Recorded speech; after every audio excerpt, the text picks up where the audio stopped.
Evening, folks. Welcome back to the channel. And smash that like button right now. You know you're gonna have a good time.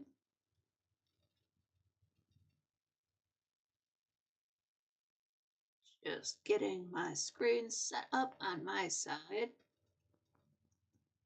I was just live for a hot minute. I've got this in the description for this channel, or for this show I should say, but you can go down there and go to the video where you can vote on the style of merch you would like, the one you would prefer. There's two options. It's a purple top hat. It says "Not Today, Satan," and I'm leaving that open for another week, so until April 18th. Because I want to get at least shirts to start out with going on. Oh, those are by Shane B from the chat room. You guys know him. He designed them. Whichever one wins, he's going to get me a clearer copy of, so I can use that image to turn into, again, at least shirts. Somebody mentioned hoodies. I was thinking stickers. And that is so cool. It's nothing like I would have imagined. All I said was, "Not today, Satan." And he chose the colors. He's got all of my favorite colors in there. It's got gold, well, purple, of course, green, red, and then there's some black, wispy, it's blackish gray. You can think of it as, hair or smoke from the balcony. But I love it so much. I couldn't decide which one I liked more, so that's why I put it up for a vote. Votes right now are about 50-50, so it's if there's a tie, there's a tie. And just go into that video in the link and go into the comment section. Say which one you prefer. Folks are putting in their input as well, like which one they like more and why. I like that. I'm reading all of those. Oh, what's up, Barton? Glad you made it. So, check those out. I can totally see myself wearing either one of them or both. It's so cool. It was so awesome for him to do that for me. So it's totally free. He's just an awesome guy. So I will just shout him out every opportunity that I can, since he just did that out of the kindness of his heart. I forget exactly when it came up, but I just casually mentioned it, and he's worked on it, and I can't get enough of it. It's got a little skull down at the bottom. I'm like, cool. It's sort of like a Dark Shadows reference. So that's so awesome of him. So thank you to him for that. That is totally sweet. Oh, and I'm glad I'm getting into the episodes where, like, these are the episodes that it's why most people watch Dark Shadows when Barnabas Collins joined the cast. So we're finally here. I forget exactly when I started, but we're finally past episode 210. And a lot's happened. A lot has changed kind of quickly. Like, Jason showed up, then his friend Willie showed up, and then something's happened to Willie. We saw him, well, being a dick and a creeper, and then he got it into his head he's into the family jewels that the Collins family has.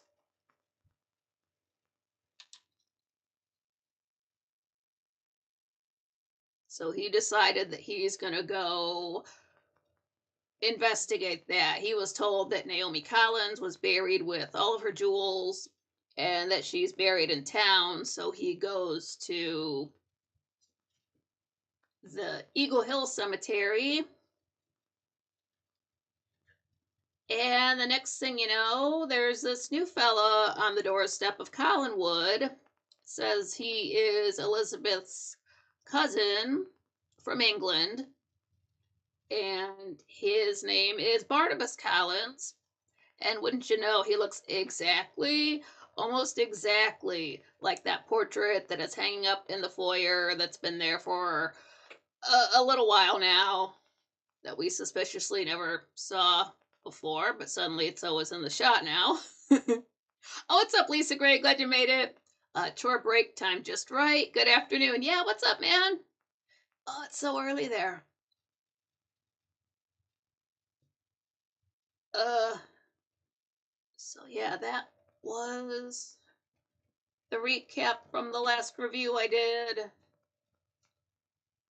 Which notebook is this? I can tell the difference because the paper's changed. It's still yellow paper, but it's a different brand or something. So the paper I'm using now is smooth. Oh, what's up, Swanee? Glad you made it. He says, "Why are you gay?" You are gay. What's up, Tandy? Glad you made it. Says, "Hey, Nikki, Arden, Lisa, and Barnabas. LOL. Yeah. Well, what's up to him? I don't know if he watches these, but he's certainly got time. I would imagine you have I mean, time always exists, but when you don't have to eat or sleep and you can go anywhere you want, you've got time to enjoy more media. That's what I'm gonna do. I'm gonna go back and watch some vaudeville shows and some plays, since plays were just not recorded. And even if you do watch a recorded play, it's just one. It's not like concerts nowadays where it's multicam. It's just like one camera sitting way far back, and it might be a good shot, but it's still really far away. So that's just how that goes.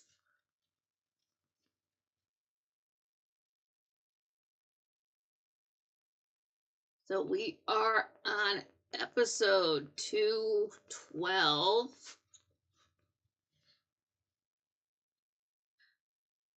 This aired on April 19th, 1967. And it's still day 54. It's nighttime. The last thing we saw was Barnabas showing up. Mrs. Johnson let him in, and he was standing there by the portrait of the first Barnabas Collins we heard about. Looks almost exactly like the same dude. They could be related. So we're in the foyer at Collinwood. Barnabas is looking at that picture that looks very much like himself. And he's just sort of looking around the foyer a little bit, just like his I don't know, maybe he's never been there before, maybe he has, but he's just admiring it.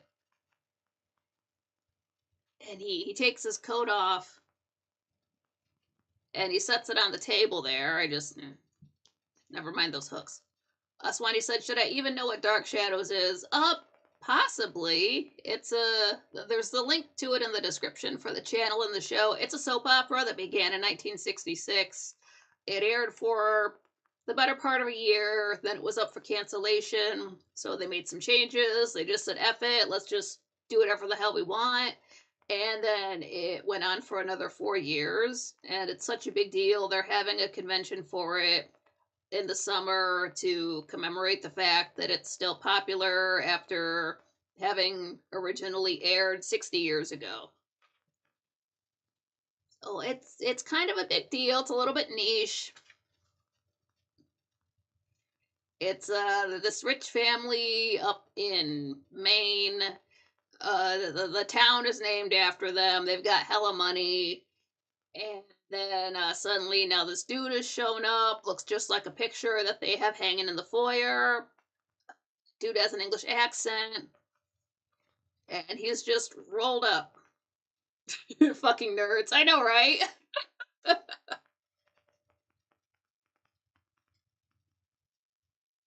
Barnabas sets his coat on the table.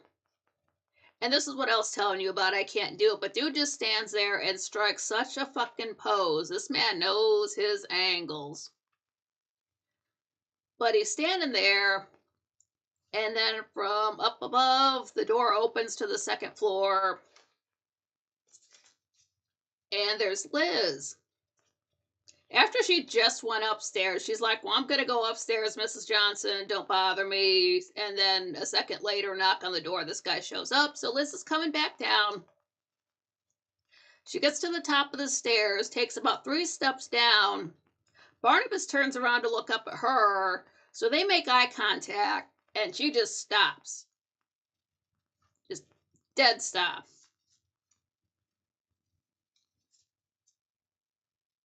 She says, I don't believe it. It is Barnabas. So Barnabas says, and your cousin Elizabeth. So Liz says, like, I guess I am. Barnabas, I apologize for coming without letting you know in advance. Liz is still staring at this dude. She says, it's uncanny. Have you seen that picture over there? Barnabas turns around, looks at it. He says, yes. It's extraordinary, isn't it? Liz says, well, if it weren't for the clothes, forgive me for staring, but for a moment it seems as though I'd seen a Barnabas ghost. Liz, the likeness is remarkable. Barnabas says the Collins blood always had a certain persistent strength. And he puts his hand out towards the picture, and that's when we can see he's wearing this big oval ring with the dark stone. Looks exactly like the one the guy in the portrait is wearing. We didn't see that in the last episode. So Liz welcomes him to Collinwood, and Barnabas kisses her hand, and we get a much better close up of that ring. I mean, if it's not the exact same ring, it's a very good copy, but he's wearing it on his index finger of his right hand. There's the setting around it. It looks kind of sparkly. This man is very charming, very polite.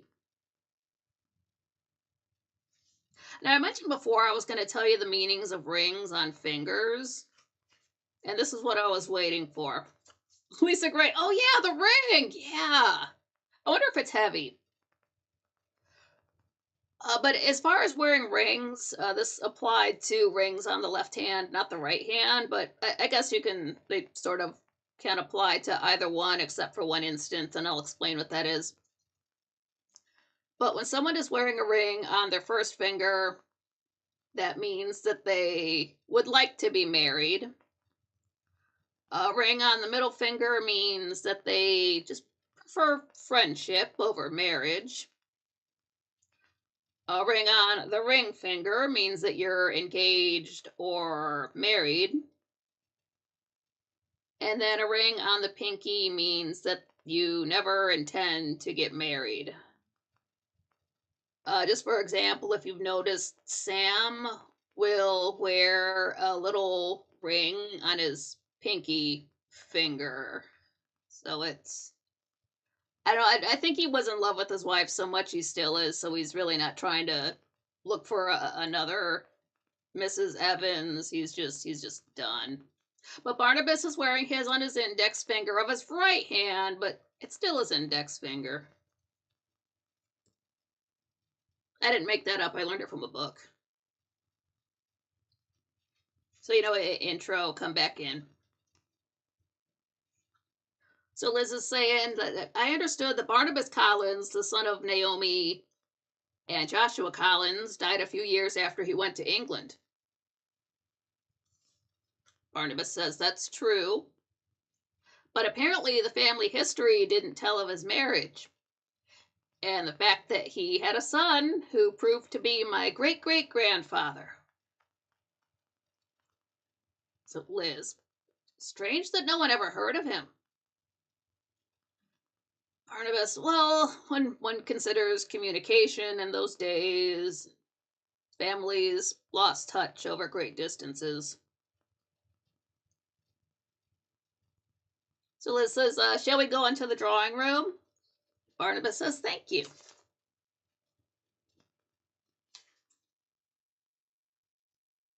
So we're in the living room, and Liz still can't get over it. She's like, so there's a whole branch of the Collins family flourishing in England, and I don't know about it. Barnabas, that's hardly the word for it. Alas, I'm the sole remaining member. Liz asks him, have you no family of your own? Barnabas, as yet, no. Liz, did you come to America to find a bride? Barnabas, well, that wasn't my sole purpose, but I don't rule it out as a possibility. So Liz says, shall we sit down? And Barnabas says, thank you. It's like Liz never gets the opportunity to A, meet somebody, talk to somebody that she likes, and B, use all of her, mind all of her P's and Q's. So I think she's enjoying. She's just like she's smiling. Liz rarely smiles. Like the last two visitors that come over can't stand these guys. Somebody comes over that she actually likes, and she's just, we never see her smile this much. It's great to watch. But they sit down and Liz asks him, are you in America on business or just to visit? Forgive me for asking for all of these questions. Barnabas tells her that at the moment I consider it a visit, but there's some likelihood I may settle in Collinsport permanently. So Liz wants to know everything. She wants to know the whole history of his side of the family. Barnabas, there's not a lot to tell. Or perhaps there's too much to tell for this initial visit. I only wanted to present myself and pay my respects. So Liz invites him to stay for dinner. Barnabas, I wouldn't want to impose on your time any further. I did come unannounced. Liz is like, well, you've got other cousins to meet. There's my brother Roger and his son David and my daughter Carolyn. And I would ask you to stay here, but we've got some temporary guests. Barnabas did. Please, even to think of it is sufficient courtesy. I prefer more independent quarters. Liz tells him, well, you must come again and often. Barnabas says, I shall. Huh?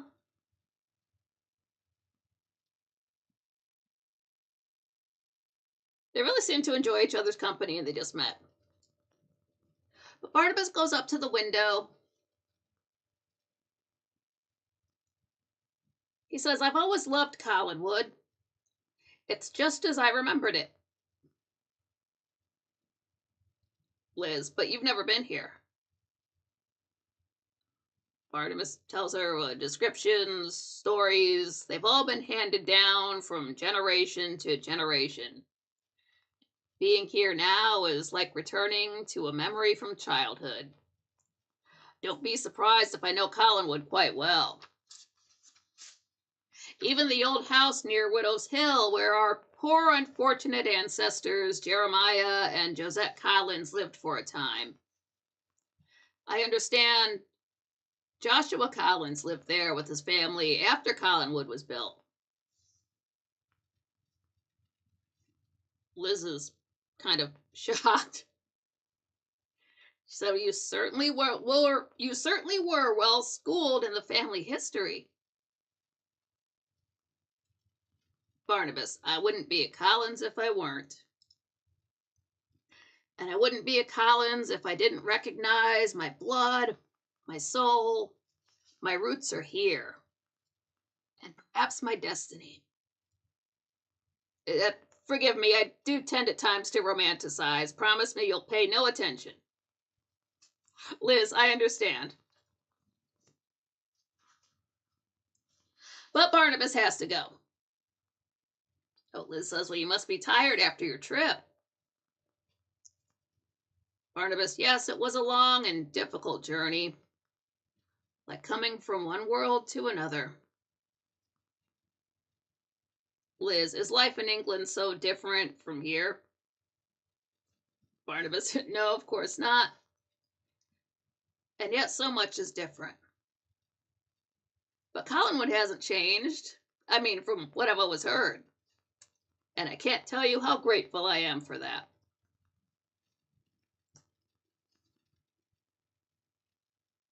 These two really hit it off. Like the actors play off of each other really well too. Like they had some practice.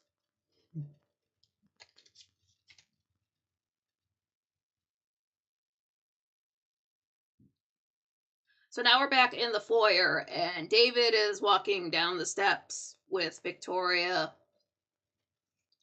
And he just wants to, like, it's dark outside, but he wants to go out and play before dinner. So Victoria's reminded him, don't come back late. It upsets Mrs. Johnson. David says, I think she was upset because Mr. Loomis didn't show up. Victoria, forget about him. David, maybe he's gone for good. You didn't like him, did you? Victoria, are you going out to play or not? David says, I sort of liked him. I hope he comes back. And he heads on out. Just a second, I'm going to grab my other drink.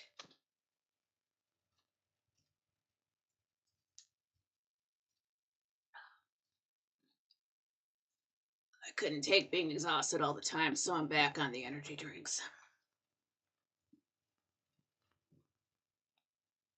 Not every day, but I can't take it anymore.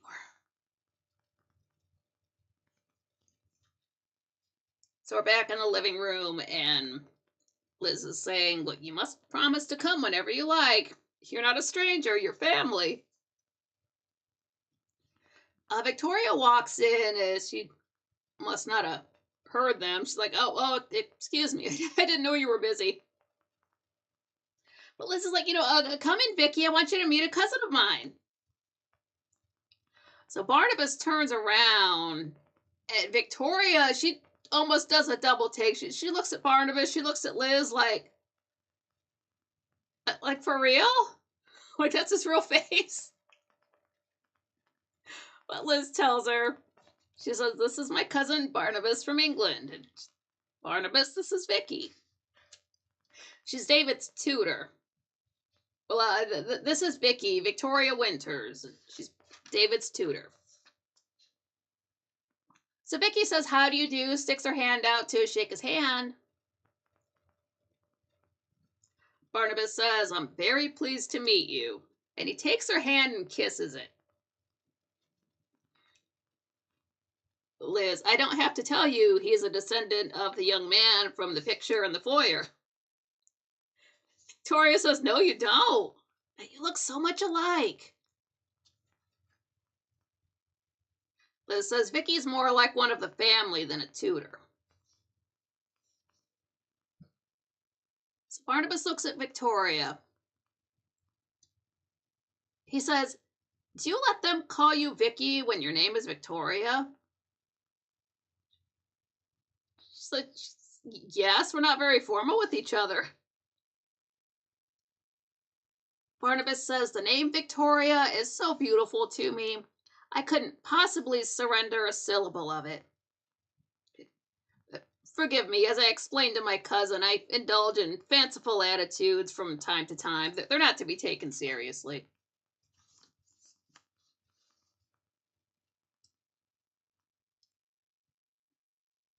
Liz offers to walk him out. Barnabas says he'll feel more at home if he lets himself out. So he bows at Victoria, and not like a super low bow, but it's a bow nonetheless. And he takes off. We hear the door open and close. Victoria says, what an extraordinary man. Liz says, I didn't know I even had a cousin in England, and here he is. Victoria says, he's so, Liz, formal. Victoria says, he's almost courtly. Liz says, that's the way a true Collins should be. Courteous, well-spoken. You know, it's quite amazing. He was brought up on stories about Collinwood. He knows the place as if he lived here. Victoria asks if he's going to stay there. Liz says, no, that's just as well at the moment. Victoria, did Jason find Willie? Liz, no, and he's still out looking. I don't like that he's around and we can't keep our eye on him. Victoria tells her, I'm sure I saw him carrying his bag with him. Liz, I hate to think what he'd take. Why did I ever let that man set foot in this house?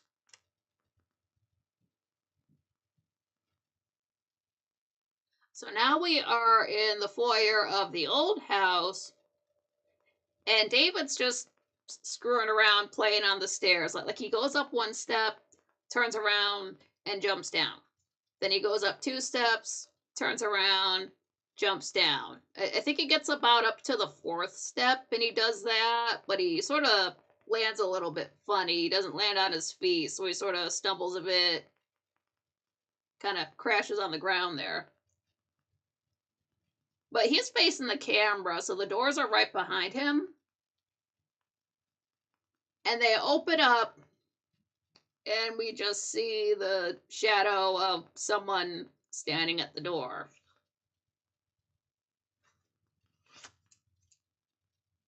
So David asks, who's there? Barnabas says, Barnabas Collins. So David said, Barnabas Collins? Barnabas says, you recognize me? David said, yeah, I've seen your picture. Barnabas, my picture? You mean my ancestor's picture? David says, you mean you're not a ghost? Barnabas says, asks him, do you really think I am? David, of course. Barnabas, I'm not sure I believe you, David. David asked him, how do you know my name? Oh, what's up, Inkling? Glad you made it. Top of the day to y'all. What's up? Happy good afternoon? Late morning-ish? Something like that? Tomorrow? Everyone's in different places. Barnabas says, well, your Aunt Elizabeth told me I have a cousin named David. David says, you're my cousin? And you're not a ghost. Barnabas says, if I were a ghost, would you be talking to me so calmly? David, yes, I would. I've talked to ghosts in the old house before. Then he points into the drawing room. He says, my favorite's Josette. So they both head on in there. Barnabas is like, oh, our ancestor from over 100 years ago. And she actually appeared to you and talked to you. David said, I know when she's here. Her picture glows and the air smells like jasmine.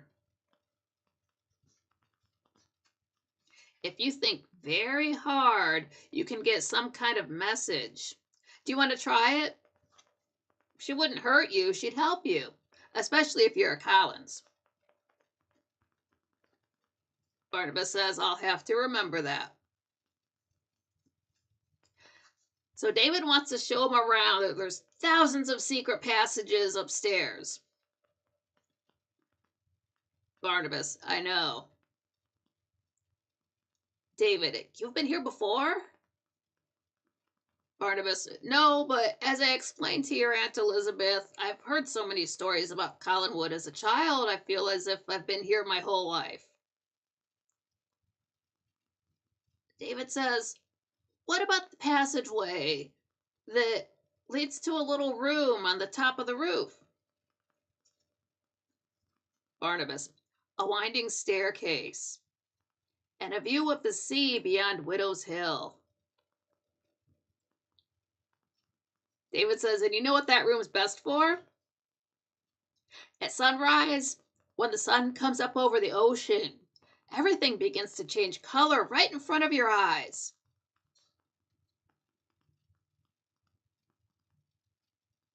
Barnabas is sort of talking to himself as he's inclined to do. He says, sunrise? David notices that. He's like, for a minute you seem sad. Like you were remembering something you lost a long time ago. Barnabas says, but I haven't lost anything.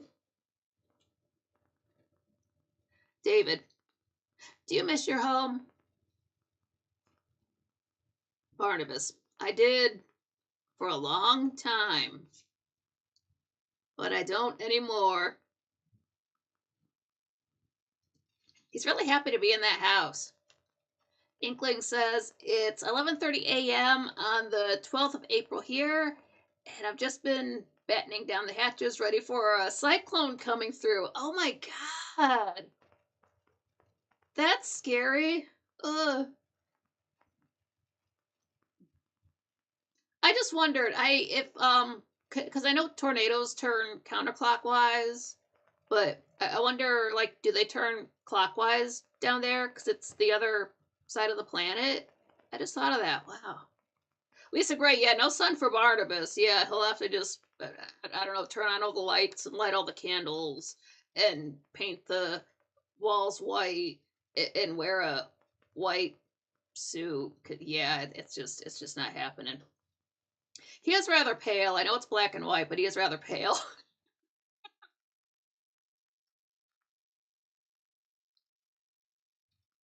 Oh, Inkling's asking Dandy what Brittany's thoughts are on Dark Shadows. I think I've mentioned it before, but there is a character that is canonically a kitty cat. We'll get to him.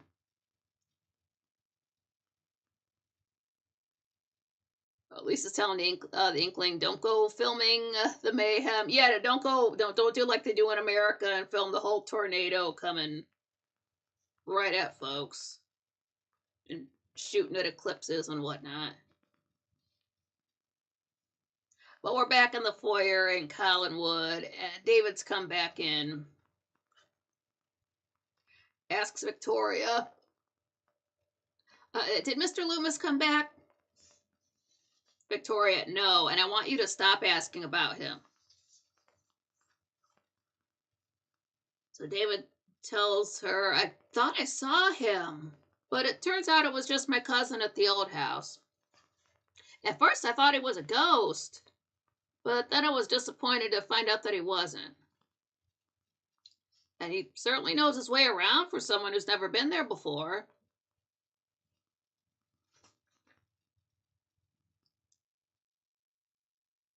So Liz has come in and she's saying that Barnabas, he said he was brought up on stories about Collinwood. Maybe he saw pictures and drawings when he was growing up. David says he talks funny, the way people do in books. Liz says, well, speaking correctly is hardly a fault. And she tells David to go wash up for dinner.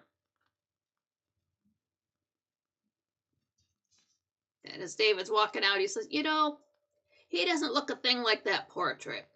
The man in that portrait looks angry at something. But my cousin seems more sad than angry.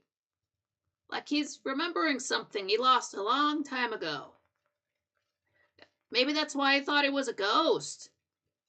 He seemed to be haunting the rooms instead of walking through them.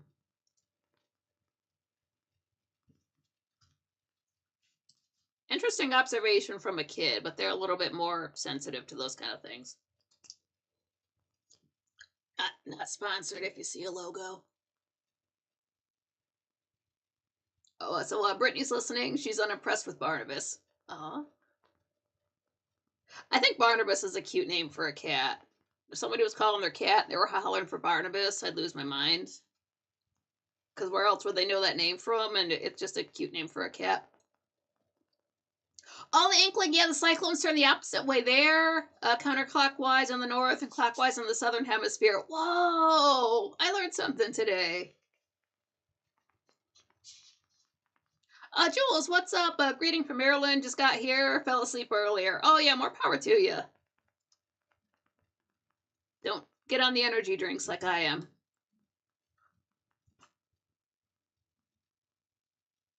Oh, Inkling, she's gonna have to bring in the chickens. Oh, I didn't know you have chickens. That's cute. George, yeah, Barnabas, very cute for a cat. There's Barnabas, who's so special. And this kitty cat comes walking out, and he doesn't bite anybody or go on any creepy monologues. Looks around wistfully. No, he's just a kitty cat. It might have to be a black cat or something, but.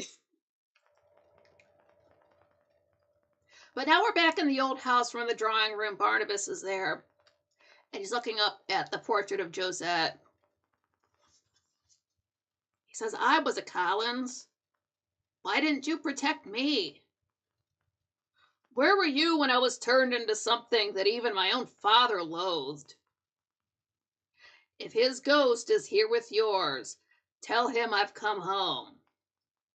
I claim this house as mine, and whatever power you or he may have is ended. I am free now and alive.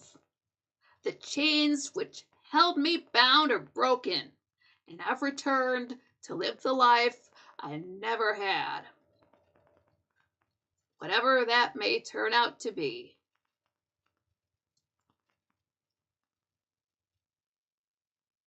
We see the drawing room for the credits.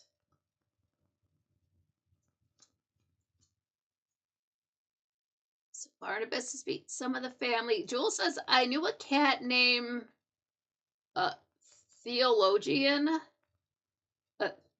Uh, wow. That's a hell of a name. Inkling, there's a black cat lying in the shadow of the gatepost, and the black cat keeps telling me love is on its way. Aw. I'm big on like cats should have a full name, like first name, middle, last name, or give them a title. Like I said, a kitten named Captain Hector Barbosa.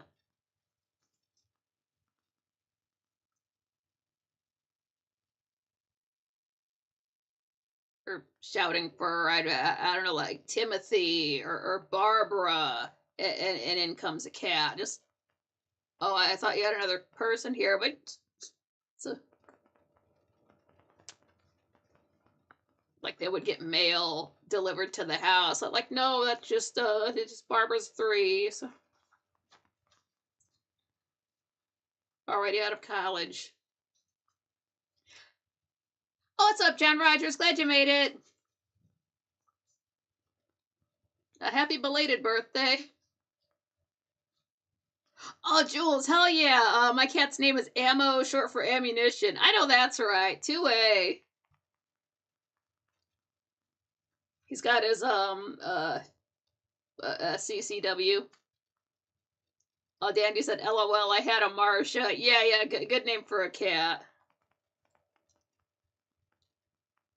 Like none of this, like Smokey and stuff like that. Just more of a real name.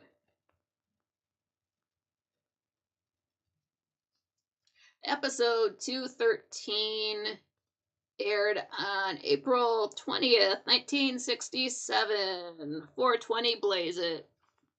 And 6-7. It's a double meme. Lisa Gray, I had a cat named Midnight for obvious reasons. He was always up at night running around. What the hell? See, what you do is you get your black cat and name that one, Snowball or Snowflake or something. And then you get your you name your black cat Snowball, and you name your white cat Midnight. That's how you do it.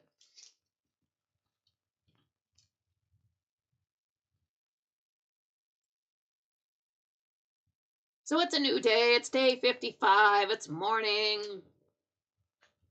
And we're in the living room. Oh, wait. Arden said I had a cat named Poker for the card game. Oh, my God. What was this? Anytime after 2008, you can make a poker face reference. Jewel says, oops, sorry, I didn't mean to turn the conversation to furry faces. No, that's okay. Lisa Gray said, I had a dog named Spike, but he answered to, get back here. Often. Aw. That's cute. Like, I don't know if you'd want to name your cat Elizabeth or Carolyn. Maybe Roger's a good name for a cat, because who the hell knows somebody named Roger? There's like Mr. Rogers, but that's a last name. There's John Rogers. That's a last name, though.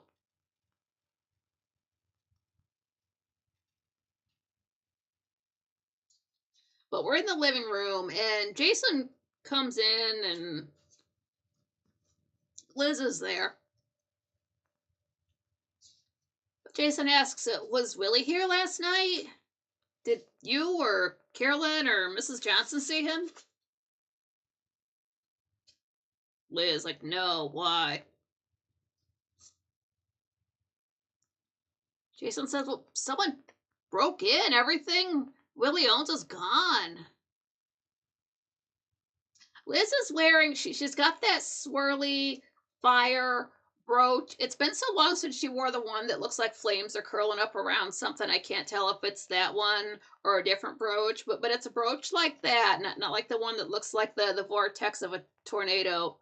And then she's got this, it's like this light colored two-piece suit. Like the top doesn't have sleeves, but she's wearing long sleeve white shirt underneath it. So like her arms are not bare. Our Liz wears the best fashion. Oh my god. Like, are her clothes still around? Like, do they fit? I would wear those. Joe says Roger would be good. I typically don't care for people's names, but Roger would be a funny name for a boy cat. Like Roger. Like, is your grandpa here? Yeah, there's this food bowl down there on the ground. Like, and kitty cat. I guess there's Roger Rabbit. You can name your rabbit Roger, but that's a little bit too on the nose. Great reference, but it's a little bit too obvious.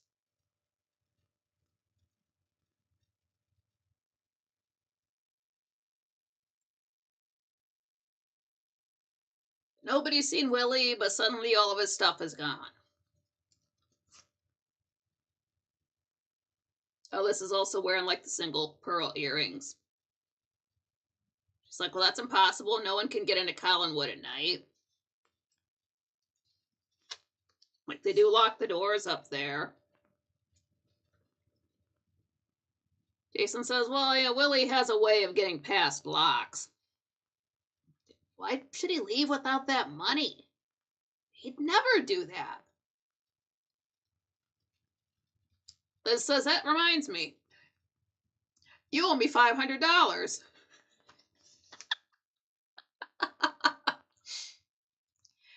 Jason says, I'm holding on to it for Willie until I find him. Liz says, I hope I never see him again. What have you told him? Jason, about the basement? Nothing. You'll have to take my word for it. Liz says, I'm warning you. And just then Carolyn walks up like, Mother, what are you two arguing about? Liz, we weren't arguing. Please, like, Carolyn's like, well, please what? Mind my own business? Please go away?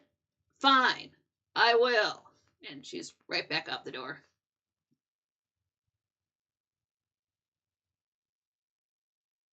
Jewel says, my cousin used to sign her cards with her name and her dog. People thought she was dating a Henry. See, that Henry's a good name for a pet. Lisa Gray said, I'd name my rabbit Stew. Oh no. Jules asked if I found a place to live. Right now, still not yet. It still looks like I'll be moving into a hotel for a hot minute. I know, don't sit on the bedspread. They film porn in those places. I mean, thankfully, I live in a town that has a lot of hotels, so I'm looking on the bright side. Yeah, it'd be pricey. I don't know if they'll like me talking for 2 hours at 7 p.m. once a week, but we'll see how it goes.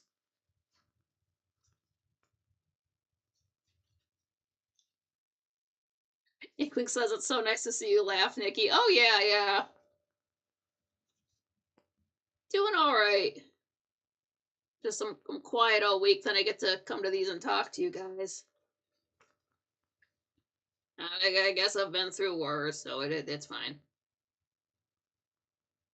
Not really, but the worst things have happened. So Liz is sort of like moving to go after Carolyn, but Jason stops her. He's like, let her go. Right now, you've got bigger problems. Rather see what my daughter's upset about than talk to you, but Jason kind of has a point. Nose is drippy. Now it's cool in here. Last week it was so humid. Now it's actually cool, but like I'm wearing shorts and I'm not wearing shoes or socks. So now we're at the Blue Whale. And it's Burke and Joe are there. And Burke is saying, like, I see you and Maggie together a lot. Sees them together everywhere. Joe says, that's how I like it. And he implies that they're going to be married sooner rather than later. And so they drink to that, cheers. All right, says Blue Whale's my favorite part of the show. I know so much happens there. For like a bar, you think everything's always going to be upbeat and fun, and no, not always. Sometimes people fight in there.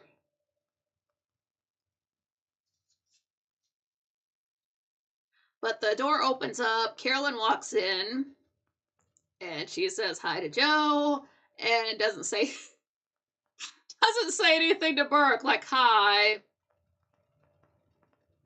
and then goes to sit at a table. I guess you're going to get the most variety of music at the Blue Whale since they have the jukebox. Jewel says, are you sure you're wearing shorts and not just your underwear? Both, but these are the only shorts I have. They're too short for me to wear outside. I'm shy. But Carolyn sits down and Burke's like, I guess I deserve that. Joe tells him, well, try telling her you're sorry. Clear the air. Burke, I don't know. I doubt she'd listen to me. Joe's like, well, she and I made the effort to be friends. You can too. Unless you're not sorry. Burke says, I am. She's a nice kid. I'm sorry I hurt her. Joe's like, well, then go tell her. So, they're sitting there at the bar, so Burke goes over to the table, asks Carolyn, can I buy you a drink? Carolyn's like, I'm not interested. I'm upset. I don't feel like talking. So Burke turns back around, walks over to Joe. It's like, no luck. So Joe walks over to the table where Carolyn is. Joe says, I wear shorty shorts only at home, not my going out shorts. I had some cutoff pants that I wore around the house as shorts, but the other fell apart or they got too big, so I threw them out. So I've got like sleep pants for around the house, and then I wear pants when I go. I don't wear shorts outside. I just don't. These are just too like they're not short. Like they were a respectable length, but I don't know. I look better in pants. I never go to like the beach or something like that. All that sand. Oh my god. There's beach people at the beach. I don't think we have beaches here, but anyway, now it's Joe's turn. He walks up to Carolyn, and she's much friendlier. Joe asks if he can sit. She lets him and wants to know what's wrong. And Carolyn says she's worried about her mother and Jason. And there's things happening up at Collinwood that she doesn't understand, but she doesn't want to talk about it. Jill's will look better in pants. Some folks, oh my god, there are some fellows who really need to show off their legs more, and they just don't, and that's just a crime. Damn, boy, get some sun on those legs. I really don't care. I'm just trying to get a free show. But Joe says, well, if there's anything I can do, let me know. Carolyn, well, you and Burke are awfully chummy. Joe tells her there's no use in being bitter about the past, and there's no reason why you two can't be friends. Carolyn, I don't want to talk to him. Joe says, you're acting like a spoiled brat. I thought you were better than that. Carolyn says, have you thought I'm afraid to talk to him?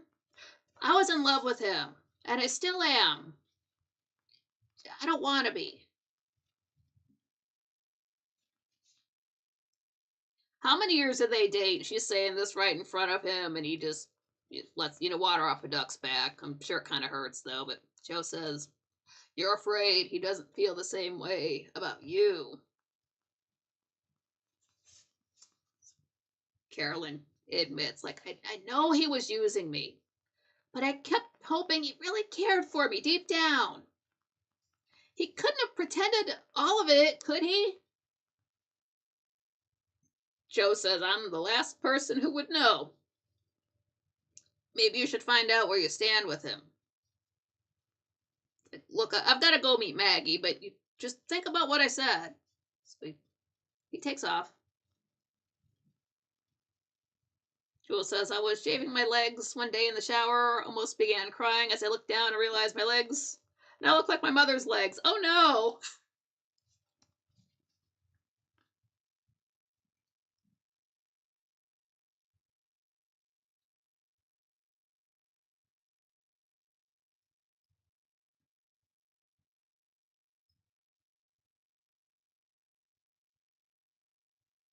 So Carolyn sort of looking behind herself at Burke up there at the bar, and finally stands up, walks over to him, and does that offer of a drink still go? Burke smiling, he goes back and joins her at the table. He says, I want to apologize for how I treated you. I'm ashamed of that now. Carolyn says, you're ashamed you led me on? Then that is what you were doing. Burke, you knew I was out to hurt the Collins family. You said you knew I was using you. Carolyn, you never admitted it before. I kept hoping you really liked me. Burke says, I do like you. Carolyn, you like me. And that's all. Burke, I never meant to hurt you, and I'm sorry. I'm sorry I did. Carolyn, I know. Mother and Uncle Roger warned me about you, but I didn't listen. And she's had enough. She wants to go home. Burke offers to give her a ride, but she wants to just be by herself. So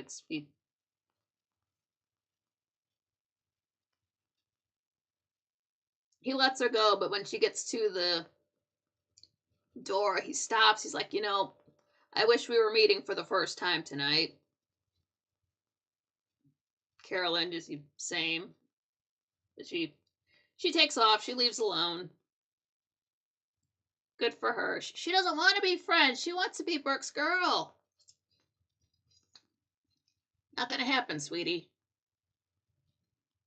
They must have a lot of good-looking guys in town, or guys that she thinks are up to her caliber, the way she just wants to just still hoping Burke loves her, or cared about her at all, more than being a friend.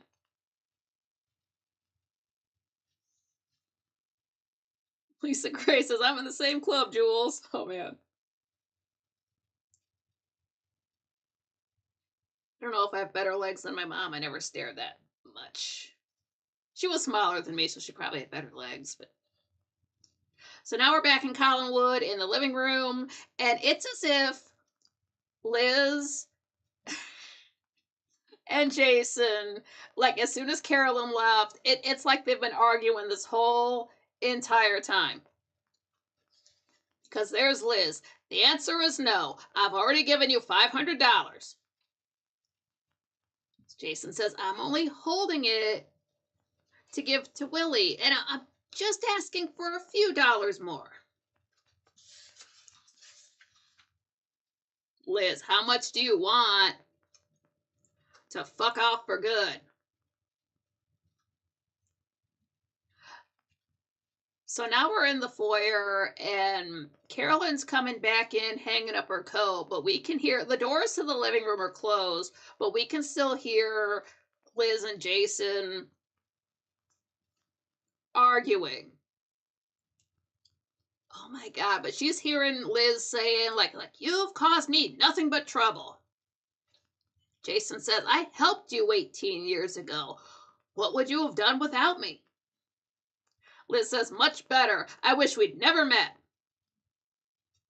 So just then, Carolyn opens up the doors. She says, I heard you arguing through the door. I have every right to know what's going on in my house. I demand to know. Jason says, Liz, tell her. Liz says, we were arguing about the other night when Willie bothered you, and my temper got to me. I'll talk to you later. And Liz leaves the room. Oh, Inkling says, that makes 3 in the club. They're certainly not my finest feature. Oh. My legs are all right from like below the knee down.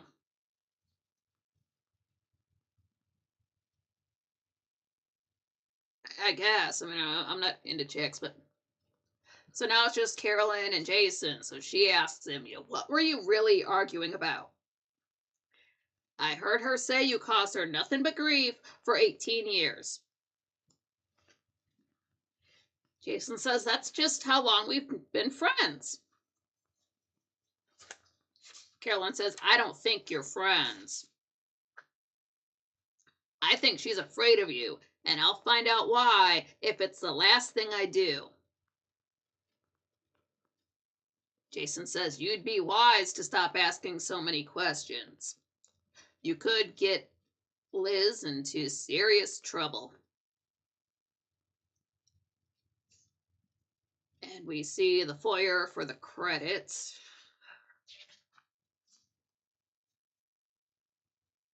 How many rounds were those two going at each other, just arguing? Like, did they stop for drinks, or they were just fighting for however long Carolyn was out of the house?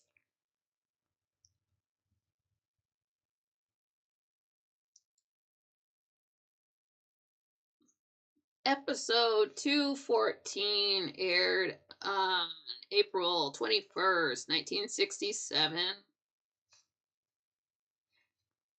It's still day 55, but it's nighttime now. We're in the old house foyer. And we can hear Victoria. It's like, David, are you in there? He opens the doors up. She's looking around for him. Well, David, if you can hear me, say something. She probably spends so much time just tracking that kid down. Like he never learns. He doesn't wear a watch, but I don't think he cares. He just goes out and plays until somebody hollers for him. Just no sense of making people worry. He just goes out and plays and just doesn't care. But Victoria's looking around. He's not there. He's not answering. But just then there's a gust of air. The doors blow shut. Victoria can't get them open. They're stuck. Turning the knob, nothing. They're not budging for anything. So from the top of the stairs, Barnabas comes walking down really slowly, and Victoria, you know when you notice somebody's in the room. Is the camera too close? The camera's too close. Is it? After I'm an hour into it. What's up, B-Champ? Glad you made it. I guess it is a little bit close. Sorry about that. Like when there's that shot of the old house and it's shaking around. There we go. There we go. Better. Okay. That didn't happen.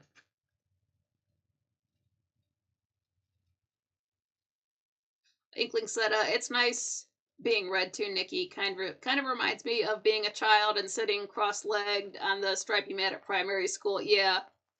It's less of a straight up, just hard review and more of like a, hey, I've got to tell all my friends about my favorite show. But I also have a garbage memory, so I've got to write down everything I want to say. This is why, I mean, I do leave some stuff out on purpose, thinking eventually you guys are going to be able to watch this yourself for free on Tubi. Link in the description for the channel and the show. And you can see what I'm talking about with like the clothing and the how Barnabas low key looks like Ramses II and other stuff. I just realized, yeah, okay, Inkling and B-Chap are very close. They're on the same side of the planet. Okay. I just put that together. Yeah. Oh my god.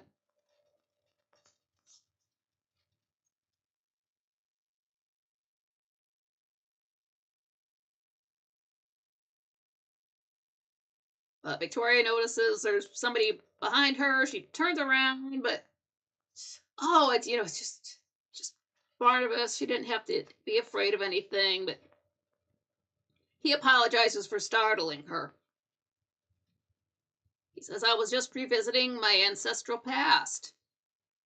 You seem to be having difficulty with the door. Victoria, the wind blew it shut. Barnabas, yeah, the wind can do things like that. So he goes up to the door and he just barely touches the knob and the door swings in like nothing. Victoria says, but that door was shut tight. Barnabas, it requires a technique and a little practice. Victoria, you sound like you spend a lot of time here. Barnabas, do I? He tells her that door has a tendency to stick. Tori says, how could you know that if you've never been here until this visit? Barnabas, I know every inch of it, from old letters and family journals. Victoria, it must have been a very beautiful house. Barnabas, it's now more beautiful than ever. Victoria, but it's falling apart. Barnabas, it was made to last forever. Victoria, nothing lasts forever. Barnabas, what about the pyramids of Egypt? Victoria, you got me there. But you can't compare them to the old house because they were built to last indefinitely. And some of them have lasted for 5,000 years. Barnabas, tell me the difference between forever and indefinitely. Victoria, Well, forever is something that never ends, and indefinitely is something that will end at some time. Barnabas, very good. You're a bright girl. In a way, you can't compare them both. Both were built to support an ego and perpetuate a memory, but both merely survived as architectural feats.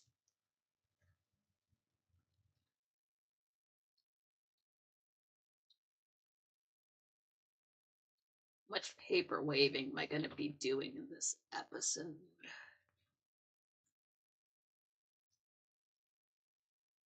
Victoria says, well, to me, the old house is a reminder of the enterprise of the people who settled here.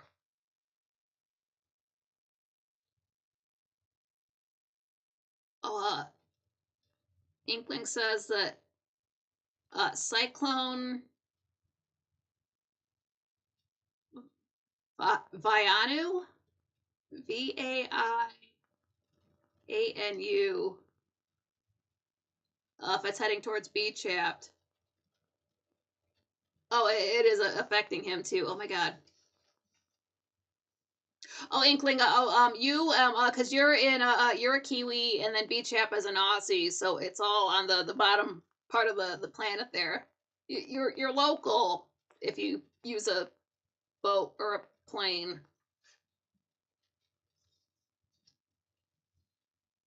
That's cool.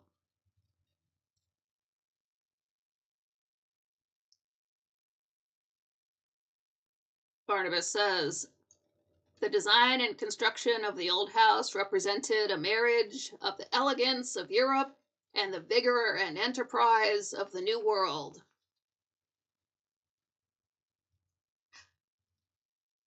The foundations were made from rocks left behind by glaciers thousands of years ago.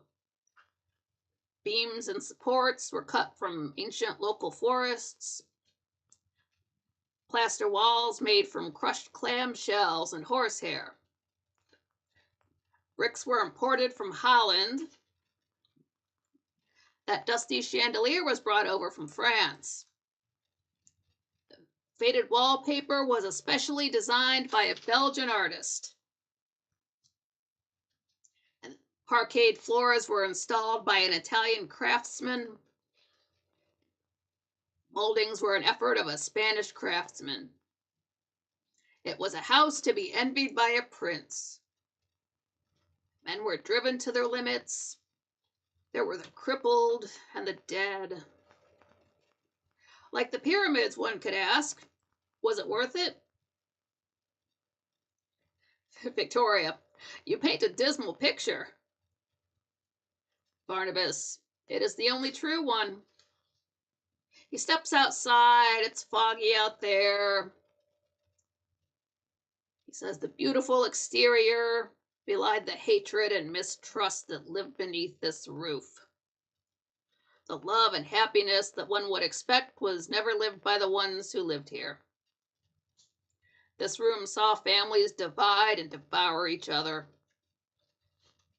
On these stairs, a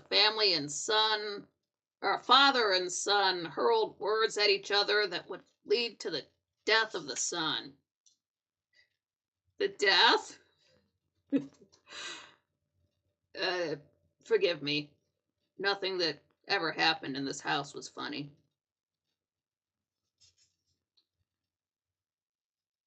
Victoria, you made your point comparing them, but the pyramids were designed to be tombs.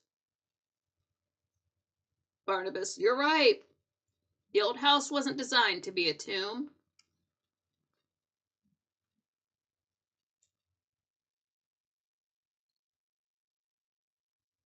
Dandy, where the planes fly upside down. You get it. You get it. Aw, Inkling says Sky King would have been in his element here. Aw, R.I.P. Sky King. I want to meet that guy. Like, dude, you could have been a Frankly. What was so wrong? Why was it so bad? Absolute legend.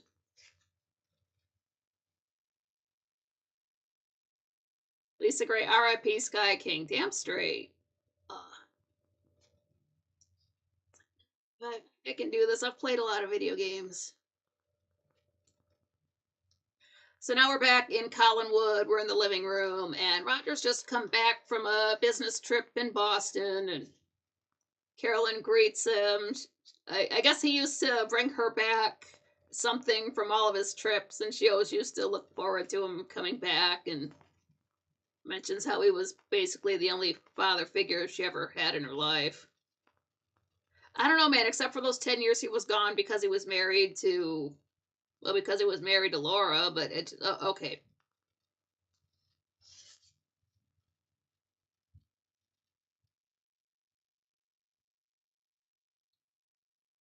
But Roger asks how Liz is, and Carolyn just said, oh, back to her old self, but something's bothering her because of Jason. Lisa Gray, Jinx, you owe me a Coke. Nikki typed it right when you said it. Yeah, you know what's up. I don't have any Coke. I've got some coffee. Not right this second, but Inkling says, agree, Nikki, what a legend. Love your comparison for him. You're such a sweetheart. Like, if that dude knew what an absolute Chad folks would think of him as because he did that, dude. Not saying I'm, I'm not necessarily being like pro suicide or anything, but I don't know. I mean, he was an adult. He made his own decision, and he just happened to do something everybody wants to do, and uh, what can you? I don't know.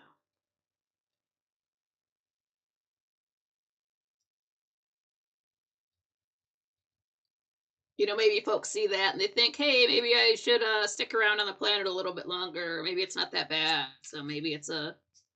I hate to think anybody would copycat something like that, but maybe he gave some folks hope and they decided to stick around.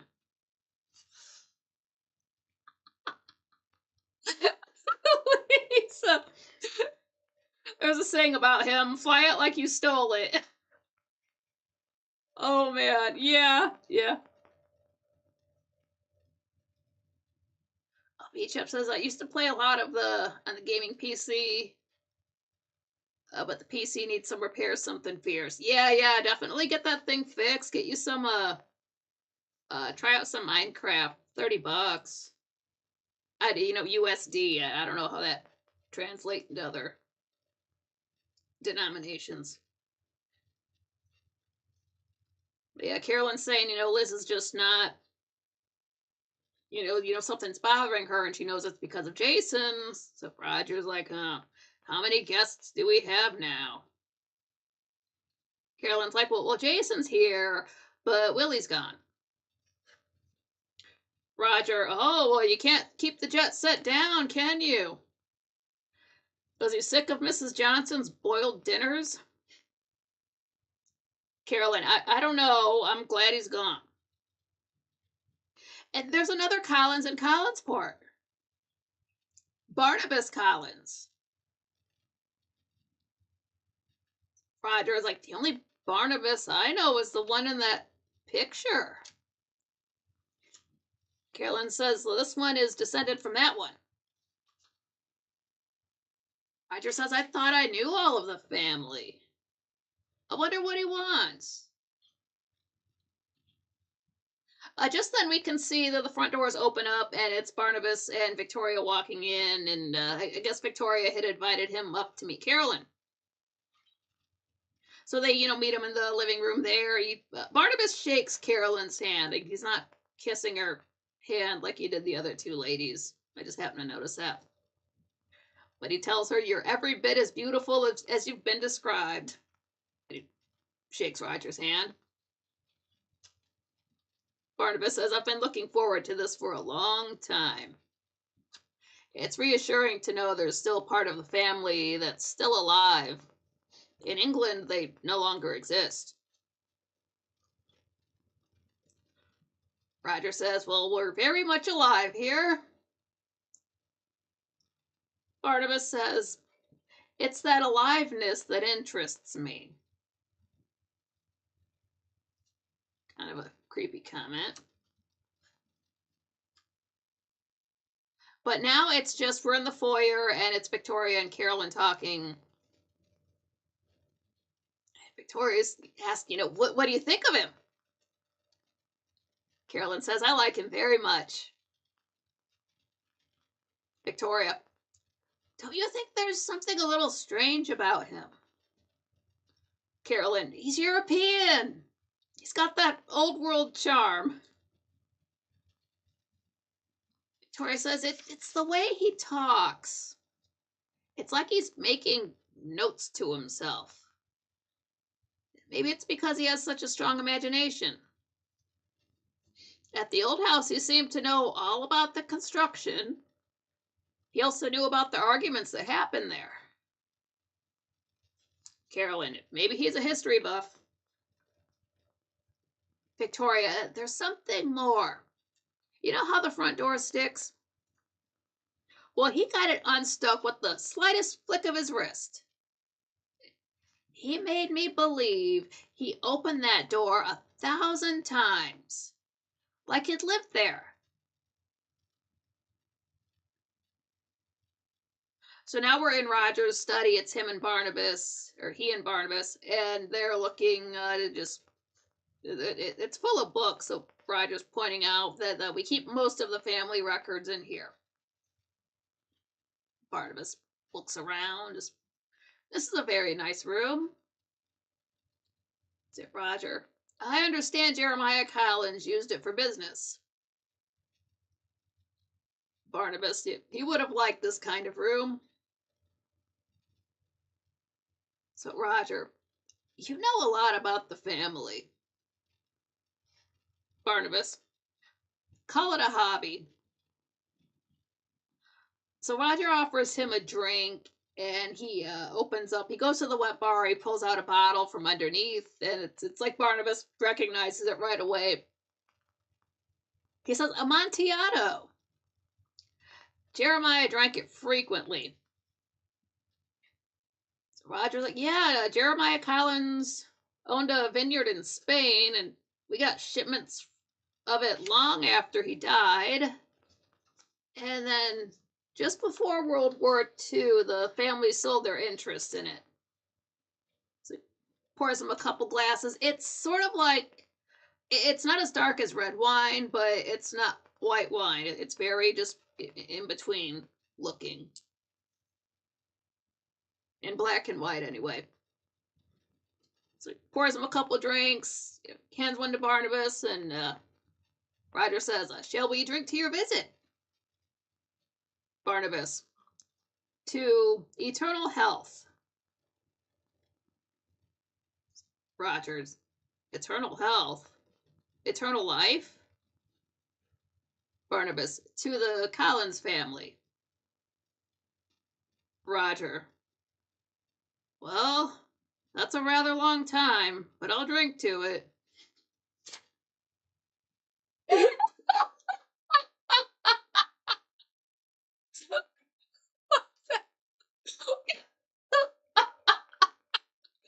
Like there's something he wouldn't drink to.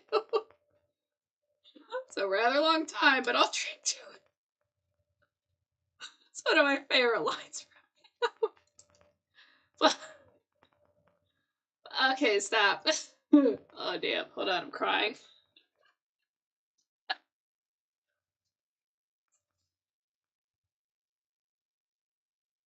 As if drinking to things has a time frame to it. But as they raise their glass, it's his delivery too, the way this man delivers a line. Oh, but they're they hold up their glasses, they take a drink, and of course we can see that ring on Barnabas's finger.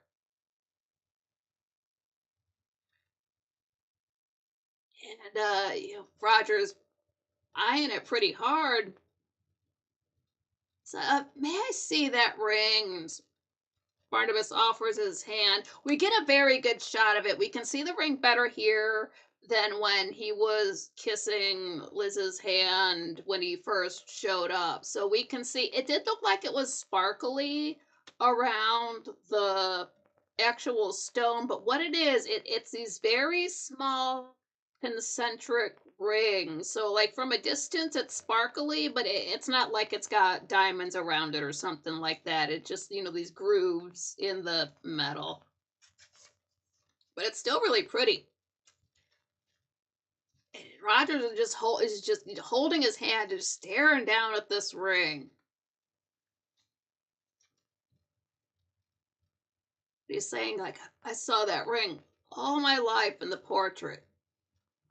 It was handed down to you, was it? Barnabas, yes, handed down. Roger says, may I ask why you came here? Barnabas, Europe was lonely with no family, so I came to the place where I'd find family. Roger, oh, you're looking for a closer relationship with this family? Barnabas, if they'll have me.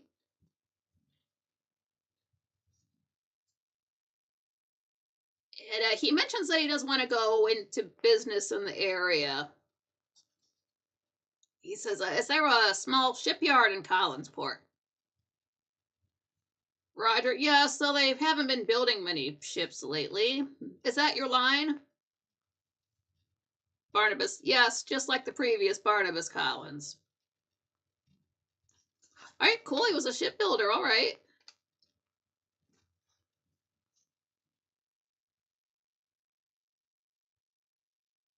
So we're back in the foyer with Carolyn and Victoria, and Carolyn is saying that it's good to see someone friendly after the last two. Victoria says, I'd like him to give David some history lessons. He has such a strange way of bringing the past to life. Carolyn says, he's not strange, he's European. Dandy, cool ring, I just Googled it, right? I just, again, it's black and white, but the way they seem to favor gold settings, I just imagine it as a gold ring. I guess if we see it in color, I'm prepared to be wrong, but I'm just, every time I see a metal setting, I'm just imagining that it's gold, because I prefer gold. Well, with a dark stone, I know when Willie Loomis first looked at it, he says, is that a ruby? But it looks too dark to be a ruby, unless the back of it is just that covered up. It's more like a onyx or something to my eye.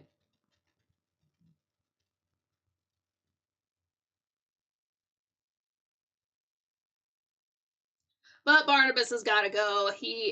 Dandy says it is gold. Awesome! Barnabas shows up. He's super friendly and polite and English, and then he's got to go. So he's got to go. He and Roger are in the foyer now. And Barnabas is saying that the old Collins family were not the friendliest, but the present family is very warm indeed. And Roger's helping him get his coat on and says, well, that's very nice of you to say. I'll talk to you shortly. Barnabas, I'll contact you. And he's out the door. So Carolyn asks, well, you spent the most time with him. What do you think of him? And Roger's smiling. He's not a big smiler like Liz, but he's actually smiling. He's like, I think he's a marvelous man. And he's extremely wealthy. So that gets a laugh out of Carolyn. Roger says, did you notice it? The ring. He was wearing the very same one. Victoria says there's something else strange. Have you noticed how much he looks like that portrait? Carolyn's like, yes. It's almost as if it's an exact portrait of him. That we're in the woods and Barnabas is just standing out there And there's some doggos out somewhere in the distance howling. And we see the drawing room, Josette's portrait for the credits. Beach, yeah, haven't seen the English guy on the channel lately. Yeah, he gets here when he can. Danny, yeah, the stone is black or near black. Yeah, it's just, Patrick, you're talking about?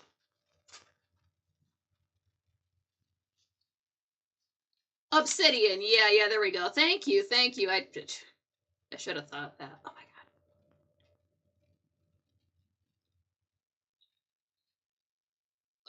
Okay. Moving along.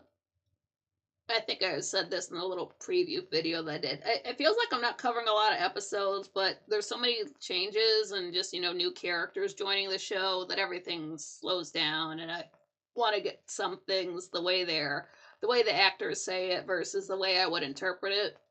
At least to start out with, especially somebody like Barnabas. He definitely has his own way of speaking. I'm not going to do the accent or, hang on the S sounds and words the way he does, but there's a way you can sort of mimic it without sounding exactly like him. Same thing with Jason. I'm not going to do an Irish accent. I really don't know how. If you want to see something funny, watch Richard Burton talk about Irish accents. He's like, those are totally fake. Nobody talks that way. Oh, Beach Chip, yeah, talking about the Thames River. Oh, Inkling says, to be honest, I didn't know what Dark Shadow was pre the stream, but now I'm actually really intrigued by it. Did you say there's a link where it can be watched for free? Yeah, I've got the link for it in the channel description and for this actual show here. It's on Tubi for free right now. And they have it broken into two parts. They have the beginning, which goes up to episode 209, and then just Dark Shadows, no subtitle, is all of the rest of it. That's free. Of course, there's commercials, but they're nice enough to put those in where the commercials were actually during the show. They also have it on Internet Archive. I haven't watched it there. The only real difference is Internet Archive is not going to tell you the episodes that they skipped. So if you want to, say, look something up on the Dark Shadows wiki, it's going to be a little bit off. But yeah, Tubi is where I was first watching it. Probably in 2021 and then in 2024, and then I bought the box set. So when I'm watching this, it's I'm watching them from the DVDs unless there's a storm on, then I unplug the DVD player and watch it on Tubi. So that's why, like, sometimes I will mention the disc we're on because there's discs. This is just not sponsored. It's just Carmex, the liquid tube kind. It's not flavored. It's not cherry or anything like that. It's just to yeah. I guess my lips get dry when I'm talking in front of a camera. I don't wear this stuff outside of this place. I don't need to look good for anybody except you guys. Oh, I would walk 500 miles song by the Proclaimers. That's what it is. Yeah, Inkling knows. That's a cute song. So episode 215 aired on April 24th, 1967. Now it is day 56, so it's the next day, but it's nighttime. And we're in the Blue Whale. So Maggie's sitting there by herself at a table. Burke comes in and joins her. She's looking at her watch when he first walks up, and she doesn't know where Joe is. So it's like he's late for a date or something, but she's not salty about it. But she thanks Burke for kicking Willie's ass the other night. She's like, that was inevitable. And Maggie, she's got like a sleeveless dress. Her hair's always done cute. She wears it down when she's not working, just bangs. I love Maggie's hair.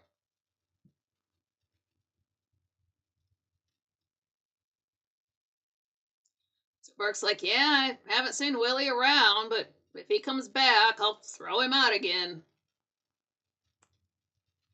So just then the door opens up and Jason walks in. He looks a little bit nervous. He's, looks around, goes up to the bartender. They're just talking over there. Maggie notices, like, she says it looks like he's casing the joint.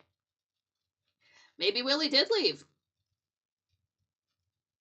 Burke says he's looking around, and I don't think he's looking for me. Inkling says if you like the Proclaimers, you might like one of my favorite songs by them, Sunshine on Leith. I'll have to look for that.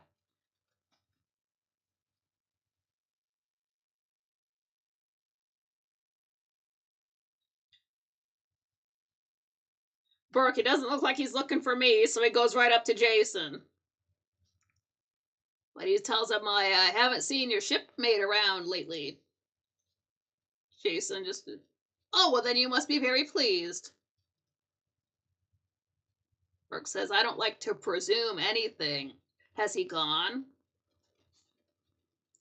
Jason says, if I told you he was gone, would you believe me? Burke, no. Jason says, well, then what's the point of my saying anything? I don't know where he is. I saw him last a few days ago. He went upstairs to pack. When I went up there, he was gone, and he hadn't packed. So someone took his clothes a day later. There's one thing that makes me think he hasn't left. He's broke. Like, he could have thumbed a ride to Boston and gotten on a ship there. I was going to give him some money. And Victoria saw him leave. I've checked every boarding house in and out of Collinsport. Burke says, well, if he comes back here, there'll be trouble. And I'll make it. Jason leaves. But Burke goes back to the table. He tells Maggie that no one knows where that creep is. I don't think Jason was telling the truth. But just then Joe walks in. He's not wearing that terrible corduroy coat. He's wearing a black coat. And, goes up to the table, sorry I'm late. He seems kind of bummed out. He's not his usual self. Maggie's asked him what's going on, and Joe's saying that he was at his uncle's farm. It's a few miles out of town. He used to spend a lot of time there as a kid. He's got cattle and dairy products. What happened was a calf went missing. There were no tracks. There's no broken fence. The calf was found a little while ago, just across town. It was completely drained of blood from 2 small pulls in its neck. Maggie says, why would anyone want a calf's blood? Burke says, what would they do with it once they had it? Anyone who takes a calf knows what they're going to do with it. So the door opens up, and Willie walks in. Now, before when he would walk into the bar, he'd look around and see who was there. This time he just sort of moseys on up to the bar and gets a drink poured. He just sits down with his drink. He's like that. He's not trying to look at anybody. And he's holding his right arm a little bit. I don't know, man. Dandy said, "Oh no, vampires! Like, what would a calf get into that it would puncture its neck and lose blood? Are they that rowdy?"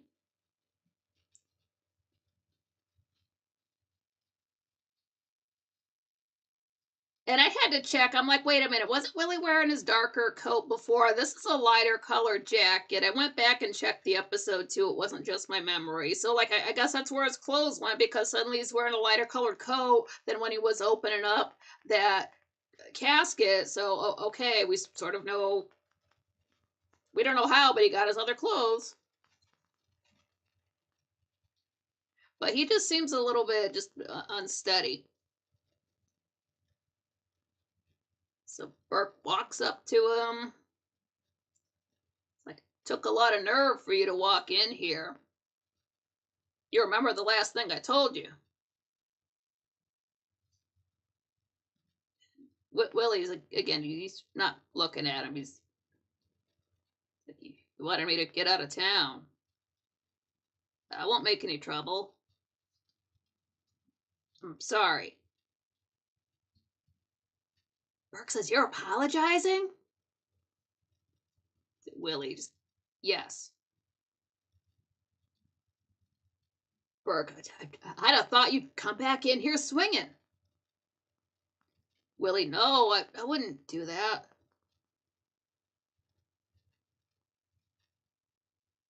So Burke's sort of noticing, like, he's not looking at him when he's talking. He's just like, anytime, like, if Burke's on this side, Willie's looking over here. If Burke walks around to stand on the other side, Willie's looking over there. Like, he's just going out of his way to not look at this dude.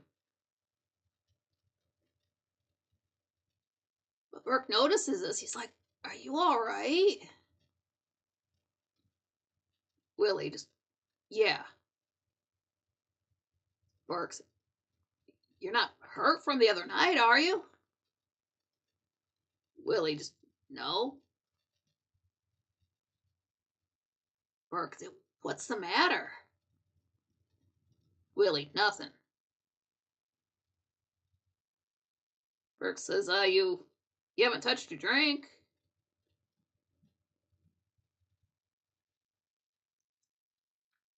So Willie, he picks up his drink, but his hand's kind of shaky. And before he can even get it to his mouth, he just, like, he's not wearing a hat. He's just got his hand on his head. He puts his drink back down. It's just like, dude is just like he's like he just saw something bad happen. He's just that shaken up. Almost looks like he's going to start crying. Dandy says the original coat was blood red and the color got oh my god, maybe that makes sense. I don't know, man.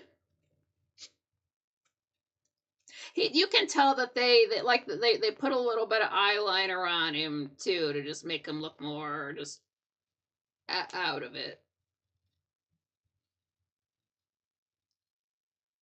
But Willie's over there, like he's got his head down. He's just in a bad way.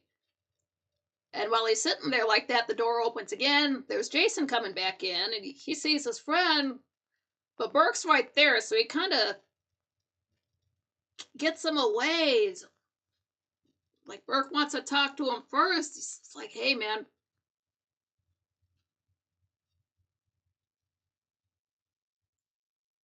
Oh, wait.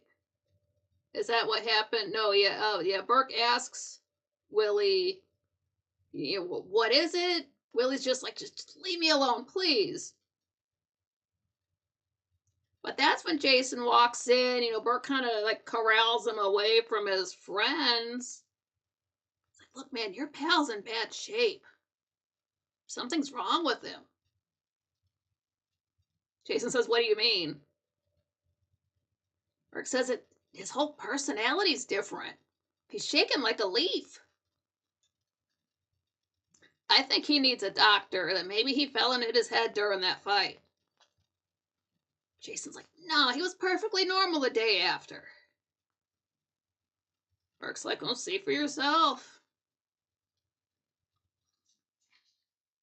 Jason, goes and sits on the other side of Willie there, and it's like, don't you say hello anymore? And this is the first time Willie actually looks up at somebody, just looks Jason in the face, like he's happy to see him for a second there, and But Jason asks where you been. And Willie just around. Jason says, I've been looking for you for days. Where did you go? Willie just says, don't ask me. Jason's like, I will ask you. I want to know where you've been. What have you been doing? Willie just, nothing. Jason says, what's the matter? You're not like yourself. Willie says, nothing. Jason's like, well, then what is it? Willie, I don't want to talk about it. Jason says, have you done something so bad you can't talk about it? Willie, no. Jason says, I know one of the places you were. You were in the cemetery. And that gets Willie's attention. It's like, how do you know? Jason says, you were in the Collins family tomb. You have a bad habit of leaving cigarette butts on the edges of things. Willie, it wasn't me. Jason, you think I can't add things up? All those questions about the Collins family. You're trying to tell me you went to a cemetery at night just to pay your respects. Willie says, Jason, please. Jason says, you went there to rob a grave. Willie, no. Jason says, how could you sink so low? To rob a stiff? How could you do such a thing? Willie says, I didn't. Jason's like, well, I'm going to put a stop to it. I've got the 500 here. I'm going to give it to you, and you're going to get out of town. Willie says, no, I don't want it. And I'll be staying here. So back at the table, Burke's just saying, like, I don't know, but something's happened to him. It's like, I don't know. He doesn't know if he's so gung-ho about kicking Willie out of town now. And then Maggie notices Joe. Joe's just sitting there, just like he's not even there. But Maggie notices, and Joe's just, oh, I'm just still thinking about that calf. Because it was drained of blood, not a single drop of blood on the ground. It's just its body there.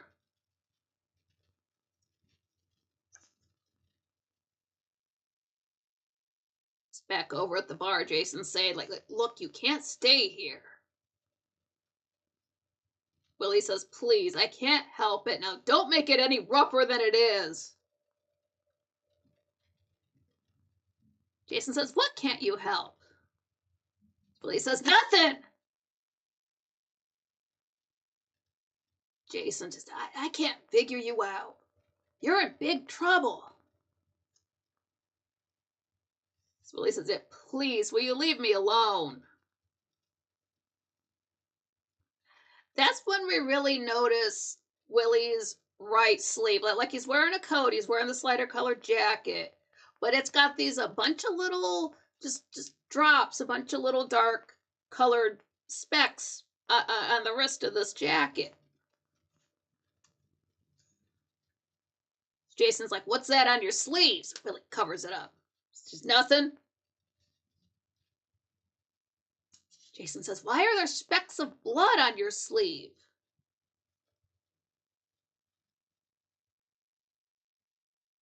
And we see the blue whale for the credits. So there we got another episode. It's all in one place. I've got 15 minutes left. I think I can... Let me get through another episode. So now we're on... Drink. Not sponsored. Now we're on episode 216. This aired on April 25th, 1967. It's still day 56, and in the intro, Victoria is saying that a man of great violence appears to no longer be violent.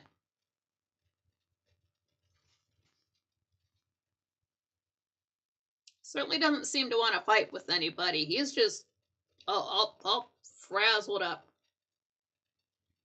So we're still in the Blue Whale, and they went a lot heavier with Willie's makeup. Like, they've gone out of their way to make this dude paler instead of just having the eyeliner on. It's like they've smudged it out a little bit. He's got like the lines like he hasn't slept. So that this guy's just been to hell and back.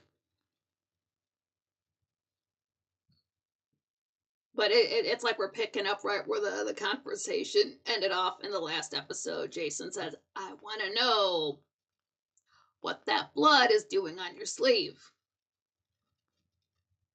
Willie just, blood? It's not blood.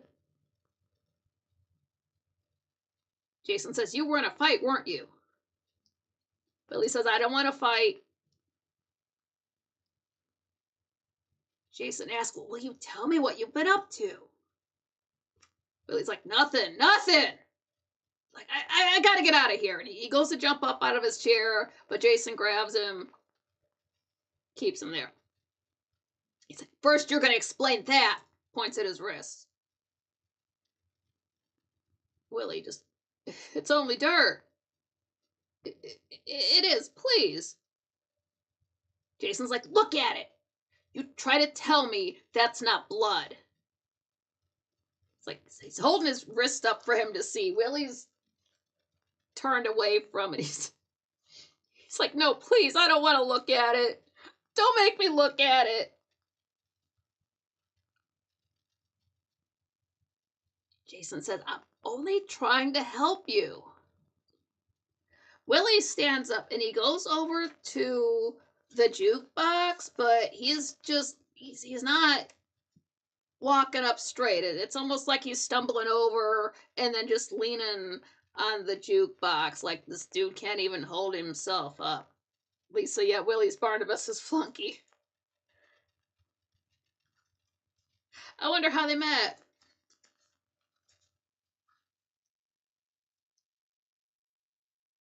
Willie says, I don't need any help. I'm all right. Just leave me alone. Jason says, I'm not angry with you. I just want to know where you've been. If you're in any trouble, I'll help you out of it. So Willie says, can't you just leave me alone? Jason says, I don't get it. You disappear for a couple of days, and then you come back like this. All I know is you were thinking of taking something from the cemetery. Did you want me to show you the cigarette butt you left? Willie, that could have been anyone. Jason, you're the only one who smokes those foreign cigarettes. Stop lying to me. So Willie again, he's like, I gotta get out of here. He goes, tries to run. Jason catches him.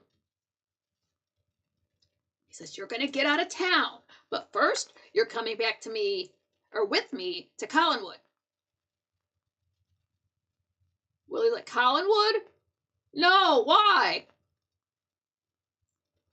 Jason, if I'm gonna get you back living there, you'll have to convince Liz you're sorry for the way you acted. Willie says, no, I don't want to go back there. So Burke walks up. It's like, is he sick or what? Jason's, I don't know. We were just leaving. Come on, Willie. So Willie's like, no, I don't want to go back to Collinwood.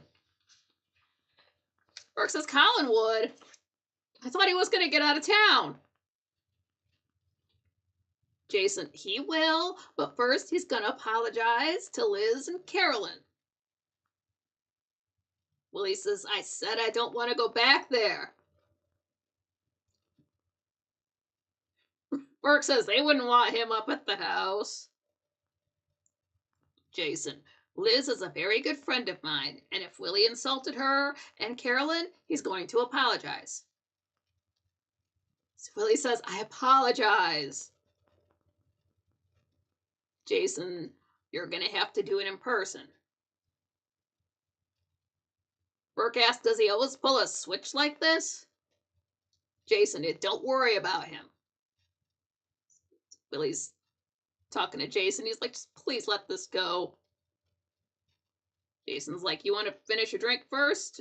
Willie's, no. Burke says, I think you should take him to a hospital. And he says, bye to Willie, like, I know we won't be meeting each other again.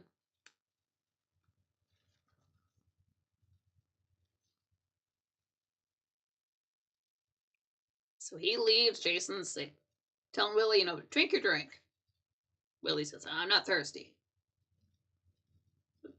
Jason, you look like you could use a drink. Like, at first I thought you'd had the beating of your life, but you're not the type who takes a beating and does nothing about it. For the first time, I don't know what's going on with you, and it kind of scares me. So now we're in Collinwood in the foyer. We see the clock. It's 10:05 p.m. And Liz is saying, like, well, it's a little bit to go. It's a little bit late to be going out. Carolyn said, like, don't you think I'm too old for you to tell me what to do? Liz is wearing that outfit with it's like the dark material with the jewels at the waist. She's wearing that. A double pearl earring, one strand pearl necklace. Liz is like, I'm not trying to tell you what to do. I'm just saying I think it's too late to go out. Carolyn's like, I'm sorry. I just don't want to hang out around Collinwood tonight. So Liz, if you're worried about Willie, I don't think you have to. He hasn't returned by now, so he's probably not going to. The doors open up, and in walked Jason and Willie. Carolyn's like, oh, at least we don't have to wonder where Willie is. Good night. She's grabbing her coat. She's going to walk out. But Jason's like, don't go. He's only here to say goodbye and apologize. He asked me to bring him here. Isn't that right? Willie's like, yes. I would like to apologize, if you let me. I apologize for... Looks up at Jason. Jason says, for your behavior. Willie's like, yes, for my behavior. Willie's talking like he doesn't even know what words mean anymore. He's just saying what he's being told to say. He's very... We've never seen him like this before. Dude is so out of it. Liz is standing back there. She says, I'm not impressed by this act. Jason's like, please, Liz, he's sincere. Aren't you, Willie? Willie's like, yes, I'm sincere. Jason says, see, the boy means it. Liz, all right, he means it. Now he can go. So Jason wants to speak with Liz in the living room. And there's Carolyn like, oh, there we go. Now here's the pitch to keep him at Collinwood. Says to her mom, you'll be sorry. So Liz and Jason, they go into the living room. Carolyn's heading for the door. She's got her coat, like I say. So Willie says, Carolyn, you didn't believe me, did you? I did mean it. I didn't mean to scare you. Carolyn, and I didn't mean to almost try to kill you. So Willie, I shouldn't have scared you. I'm sorry. Carolyn's, you almost sound like you mean it. Willie says, I don't blame you for not believing me. It's all right. Carolyn walks up to him. Are you sure you're okay? Willie's like, yes, yes. Carolyn's like, well, because you don't look like it or act like it. Willie's, I'm all right, really. I'm all right. Carolyn's like, all right, so long. So she's out the door, and as soon as she leaves, that's when Willie's sort of turning his head, notices the portrait of Barnabas, and then he starts backing up towards the stairs like he's afraid of a picture. Now we're in the living room, and Liz is saying, like, what difference does it make if I believe Willie or not? So Jason, like, don't you think I feel responsible for the way Willie acted since I'm the one who brought him here? Liz, you don't care. Finally, she's just like, all right, well, tell Willie I accept his apology. I wish him a long journey.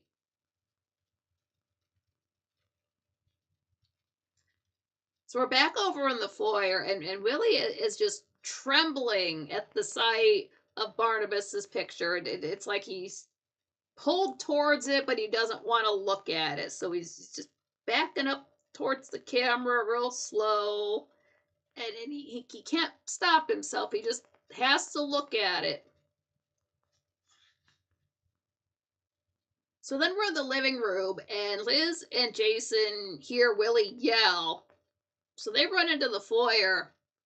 Look down on the floor. Dude is just completely passed out, lying on his back, his eyes closed. He's just down. So now we're in a new location. We're in Willie's bedroom. It's like what you would expect at Collinwood. There's a window, a table in front of it with some chairs, bookshelves on the side. Apologies now if this thing chimes off because the battery's getting low. This episode might run a little bit over.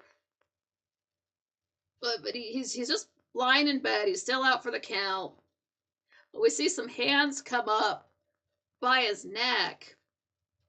So that scares him awake. He grabs whose ever hands those are. Dude screams. But it's Jason. He says, Willie, what is it? Willie says, what happened? Jason said, you must have fainted. So Willie, where am I? Jason's in your room at Collinwood. Willie says, I fainted? Where was I? Jason's, why, can't you remember? You're not really well, are you? You were downstairs in the foyer. So Willie's like, oh, yeah, I remember. Jason, can't you remember anything else? Willie, no. There's nothing else to remember.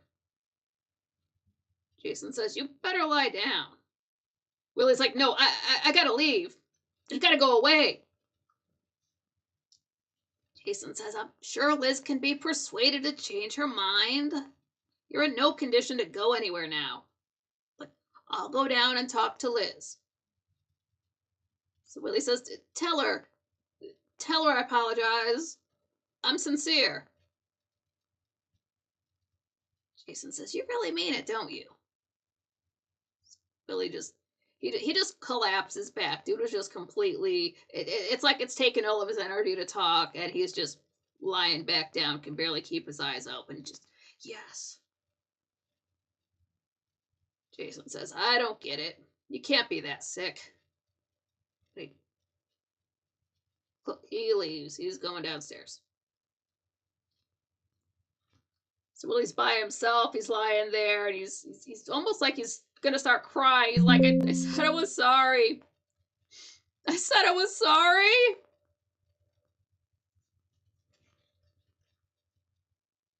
So we're down in the living room, and Liz is saying, she says, I knew what was leading to this. First the boy is sorry, then the boy is sick, now the boy must stay. How many more times will I be subjected to these schemes? Jason, don't force me to insist. The boy must stay, and you must allow it. Liz, why are you always so quick to tell me what I must do? The boy's no more sick than I am. The only thing more fake than his fainting is your concern. So then Jason implies that just because someone has a shady past, that doesn't mean they're not still capable of showing concern. Says, may my friend stay? So Liz is yes. So later on, she's explaining to Carolyn, just, don't be angry. Like, he's obviously sick, so I had to let him stay for a few days. Carolyn's not that mad about it. She's, well, you can't throw a sick man out onto the street. I thought there was something wrong with him before when he apologized. He acted sort of numb, like he was in emotional or spiritual pain. Something's happened to him, and I don't want to know what. So we're back up in Willie's room, and Jason, his friend's knocked out, but Jason walks up to him. He's like, are you awake? And Willie's, yeah, I'm awake. Jason says, you can stay here as long as it takes for you to get better. So now Willie's more up. He's like, stay? I don't want to stay. Jason says, well, it seems you've got a bit of a fever, maybe even a little delirious. Where else would you go? Willie, just away. Jason, you're going to stay right here where I can take care of you. And he starts to help him out of his jacket. Like, you can't sleep all tangled up in your clothes. He's, pulling his sleeves off. Willie really isn't strong enough to stop him. Got to get this coat off of him. But when he gets the coat pulled off of his right arm, it's like the shirt is torn, like just ripped. It's not cut. It's just like somebody just snipped it, ripped it back. We got threads, so it's all shredded back to the elbow, and then there's just something wrapped around his wrist. It's not something done in a hospital. It's like somebody took some cloth and wrapped up his wrist. Hang on just a second.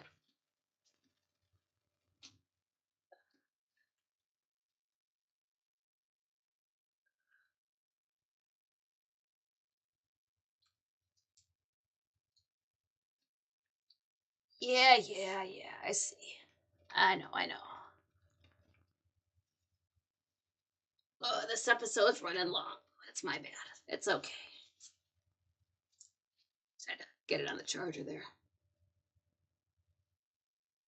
Yeah, his wrist is wrapped up. It's almost like he had to rip off the sleeve to wrap up his wrist, and it just,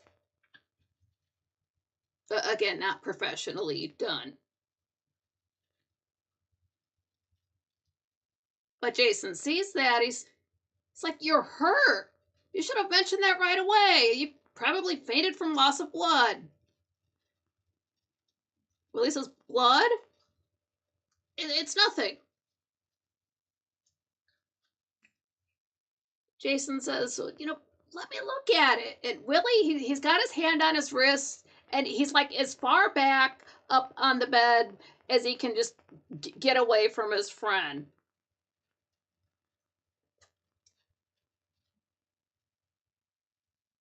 He says, no one can see it. Said, don't come near me. Don't touch it. Like, no one touches it. No one sees it. Now you stay away. You stay away. Dude is scared as fuck. Jason doesn't even know how to act seeing his friend like that all freaked out.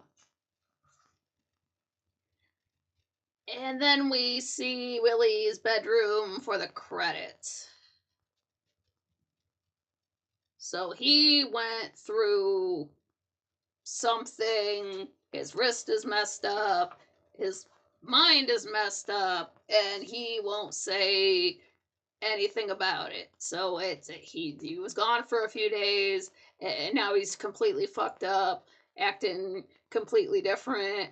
We don't know what. The only thing that's changed is that now Barnabas Collins is in town. So who knows what happened? And his shirt's all fucked up too. But aside from that, what the hell happened to this man? So yeah, we'll definitely stop there since I'm going a little bit over time. That's okay. Uh, some shit's really going down in Collinwood. So Willie just seems like a totally new dude, but then we have another totally new dude in town.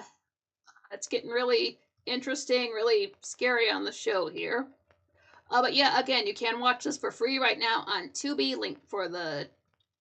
Uh, link for that is in the channel description and the show description. Also, check out the video to vote for the merch you would like to see me potentially have. Those designs are by Shane B. Cool guy. So check those out when you get a chance. Voting is going to be up for another week from today. You can watch Dark Shadows anytime. It's really getting good. I really can't do these actors justice. They're way out of my league, but I love the show so much I wanted to tell you guys about it. So I hope you guys had a great time. Smash the like button on the way out. That helps out the channel. Make sure you are subscribed. That helps out too. It's great to see you guys here once a week at the bare minimum to help keep me on a even keel. And I hope you guys had as much fun as I did watching this, reviewing it. Dandy says, great show tonight. Yeah, thank you. Inkling says it was nice listening to you as I pottered around getting stuff done. Like I said, now I'm intrigued. Yeah, you definitely want to start watching this if you haven't already. Get it. It's okay if you get a little bit ahead of me as well. It is so worth checking out. It is so much fun to watch and talk about, and it's still kind of just starting out, even though we're 200 episodes into it. There's still so much more to come, and I hope you guys want to listen to me talk about it. It's a blast. You guys make all of the bad stuff worth it. I'm glad you had a couple of extra hours and a few extra minutes to spend with me tonight. So get some good sleep, get something to eat, smoke out on the balcony. Take it easy, stay based and sexy, and look out for those cyclones down there if you're on the bottom half of the planet. And it's great to see everybody again. I will see you guys in a week to get on with the wherever I left off at. So I love you guys. Thank you guys again. You're all the best. Until next time.